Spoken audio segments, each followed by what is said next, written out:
Eu vejo assim que muitos eletricistas eles possuem um certo medo dos comandos elétricos. No entanto, às vezes são painéis simples de montar que resolvem um grande problema do nosso cliente. Mesmo que o painel seja grande, se nós montarmos o painel por partes, por exemplo, se pegar os diagramas de força e montarmos parte por parte, motor por motor, por exemplo, torna extremamente simples e nada complicado de montar. O importante mesmo é fazer um fatiamento, uma montagem por parte, para que não seja complexo o entendimento e a montagem, assim como o diagrama de força e o de comando. Se formos montar uma partida de um motor, por exemplo, ou de 10 motores, o diagrama da partida direta é o mesmo de um motor, é o mesmo para 10. Então a diferença é que a gente precisa montar um por um para se tornar uma montagem simples, para que tenha um entendimento melhor e seja mais fácil de montar. Então eu quero passar aqui os principais componentes elétricos de um painel. Então normalmente a gente tem um dispositivo de seccionamento na entrada de energia. A entrada de energia ela pode ser trifásica ou monofásica ou bifásica, depende muito da aplicação. E aí nós temos também diferentes níveis de tensão, né? Depende muito da região onde está instalado, também transformador. Pode ser 380, 220, 380 trifásico, 220 monofásico ou 220 trifásico, 110, né? Então na entrada do painel nós precisamos de um dispositivo de seccionamento, de interrupção da energia, para que se possa fazer manutenções e também para ter a proteção deste painel. Essa proteção ela pode ser realizada por disjuntores ou fusíveis. Também é importante colocar dispositivos de proteção contra surto e, claro,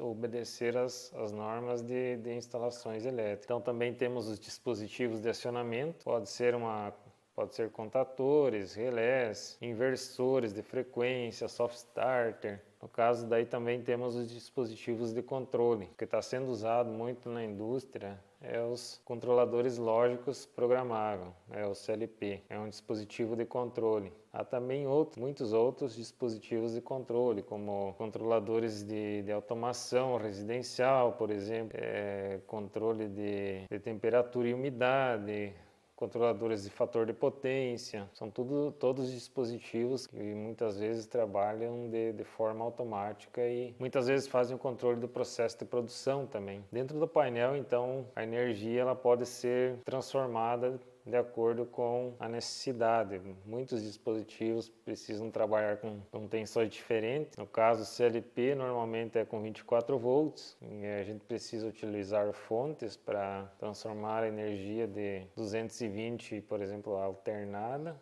para 24 volts contínuo. Então a gente precisa de fontes para isso. Outro componente que tem no painel são então os burners e as conexões. Há também os dispositivos de comando de acionamento e de seleção, como botoeiras, chaves, botões de emergência, enfim, tem vários modelos e formas, arranjos de trabalhar com essas botoeiras e seletoras. Outra parte importante do painel, então, são os dispositivos de identificação, né?